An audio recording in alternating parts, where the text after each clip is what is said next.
It happened. A man walks into a city he just conquered. He doesn't loot, doesn't enslave, doesn't destroy. He asks the names of their gods.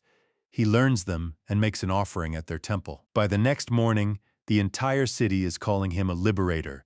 That's not weakness. That's the most sophisticated system of control ever invented, and it worked for 3,000 years. Welcome to the inside of ancient empires. Every empire starts with the same question. How do you control 1,000,000 people when there's no phone, no internet, no army on every corner? The answer the ancients found is more elegant than anything modern technology has ever produced. In the beginning, when a king conquered new land, the instinct was simple, brute force. Soldiers in every city. Taxes collected at sword point, and it worked for a while. Then the resistance started. Revolts, sabotage, desertion. More land meant more soldiers. More soldiers meant more food. More food meant more land to conquer. It was a spiral that swallowed empires whole. The smartest ones figured it out. Brute force was the most expensive path. The real solution wasn't more soldiers. It was making people want to be controlled. The empires that survived discovered 3 tools: religion, bureaucracy, and infrastructure. The ones that didn't, they became ruins. Control by force is costly and short-lived.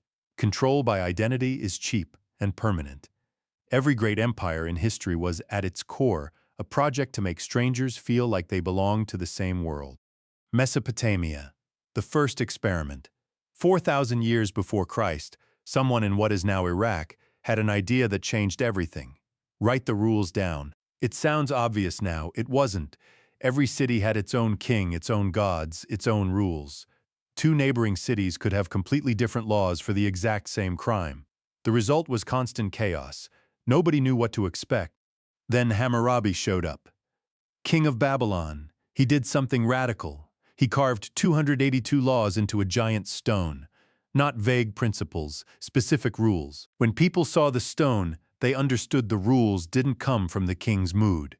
They came from something bigger. Hammurabi claimed the laws came from the gods, that he was just the messenger, because now, questioning the law meant questioning the gods. Hammurabi didn't invent justice, he invented legitimacy. The difference between a king and a tyrant isn't what they do, it's whether people believe they have the right to do it. Persia, the empire that didn't want to be hated, 539 BC. Cyrus the Great conquers Babylon, the largest empire in the world at the time, and does something no conqueror had ever done. He frees the slaves, returns the stolen gods, lets conquered peoples keep their languages, their religions, their customs. The ancient world ran on a simple principle: when you conquer, you erase. You impose your gods, your language, your culture. The conquered disappear inside the conqueror. Cyrus flipped the whole script. He didn't walk into Babylon as an invader. He walked in as a liberator.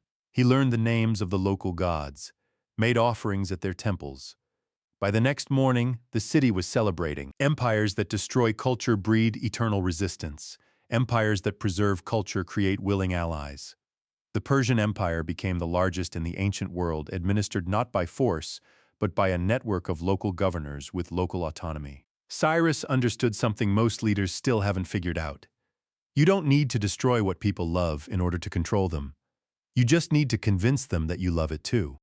Rome, the machine that made Romans at its peak. Rome controlled 70 million people across 3 continents with an army that never exceeded 300,000 men.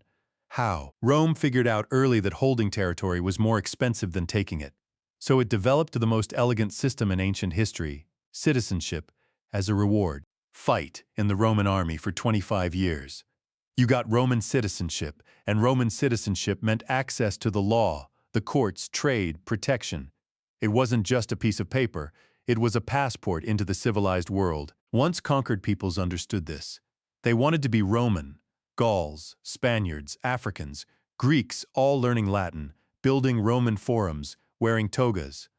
Rome didn't need to erase local cultures. Local cultures erased themselves chasing Romanness. And Rome built roads, 80,000 kilometers of them. Not just to move armies, to move trade, to move information, to make an empire the size of a continent feel like a single city. Rome didn't conquer peoples. Rome conquered aspirations. When you make someone want to be like you never have to force them to obey. The Mongols, the empire the world never saw coming, 1206, the Central Asian steppes. One man unifies nomadic tribes that had never built a city, never written a law, never forged a sword. Within 60 years, his empire covered 24 million square kilometers, the largest contiguous empire in human history. Genghis Khan was just another tribal leader, surrounded by enemies bigger, richer, more organized. Then he did something no one saw coming. He dismantled the aristocracy. Promotion by merit. The best warrior leads, regardless of birth. When they reached a city, they offered two choices. Surrender, trade flourishes, life goes on. Resist, and the city disappears. It wasn't random cruelty, it was a calculated message, and the message traveled faster than the army. The Mongol Empire created Pax Mongolica, the world's first globalization. From China to Europe, a single safe trade route. A Mongol passport opened any border. The Mongols proved something uncomfortable.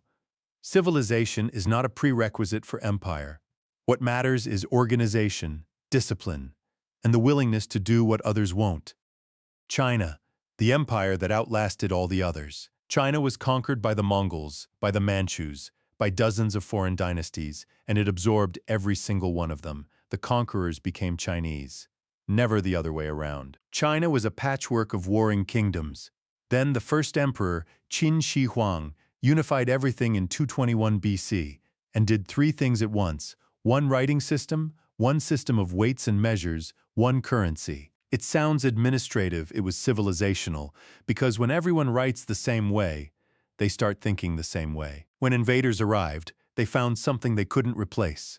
Millennia of bureaucracy, officials trained for decades, systems that ran on their own. An invader could take the palace, but they needed the bureaucrats to govern, and the bureaucrats were Chinese. The Mongols ruled China for 97 years. By the time they left, they were more Chinese than when they arrived. China discovered the secret of civilizational immortality. It's not the state that preserves the culture, it's the culture that preserves the state. The Caliphate, the empire that traveled in words. 632 AD. Muhammad dies. Within 100 years, his followers control territory stretching from Spain to India, faster than any expansion in human history, and without destroying what they conquered. Islam offered something rare in the ancient world, a religion with no hierarchy of birth. Before God, the slave and the king stood equal. For peoples crushed under millennial aristocracies, that was nothing short of revolutionary. When the Caliphate conquered, it didn't demand immediate conversion. Christians, Jews, and Zoroastrians could keep their faith. They paid a tax, the jizya, but they could live their lives. And the civilization they built, the House of Wisdom in Baghdad, preserved and expanded all the Greek, Persian, and Indian knowledge the world had nearly lost. Mathematics, medicine, astronomy, philosophy. Arabic became the language of science worldwide for 500 years. If you wanted to study medicine, you needed to know Arabic. The Caliphate didn't just conquer territory, it conquered the future. When you preserve and expand human knowledge, you make yourself indispensable to civilization, long after your army is gone. Mesopotamia, Persia, Rome, the Mongols, China, Islam, different languages, different gods, different continents, but they all pulled the same three levers. First lever, legitimacy. Every empire needed a reason to exist beyond raw force. Gods, written law, a civilizing mission. Make power feel inevitable, make questioning it feel like questioning the universe itself. Second lever, selective inclusion. No great empire ever fully destroyed the peoples it conquered. They all built a bridge, a way for the conquered to become part of the system, because an integrated enemy costs far less than a permanent one. Third lever, connection infrastructure. Roman roads, Mongol trade routes, Chinese canals. Every empire that lasted built systems that made separation more expensive than staying together. Empires that mastered all three levers lasted for centuries. Those that relied on force alone, they lasted a generation. Every empire in history faced the same choice: use power to take or use power to create. The ones that took disappeared. The ones that created, you still live inside what they built. It happened with all of them. It's happening now.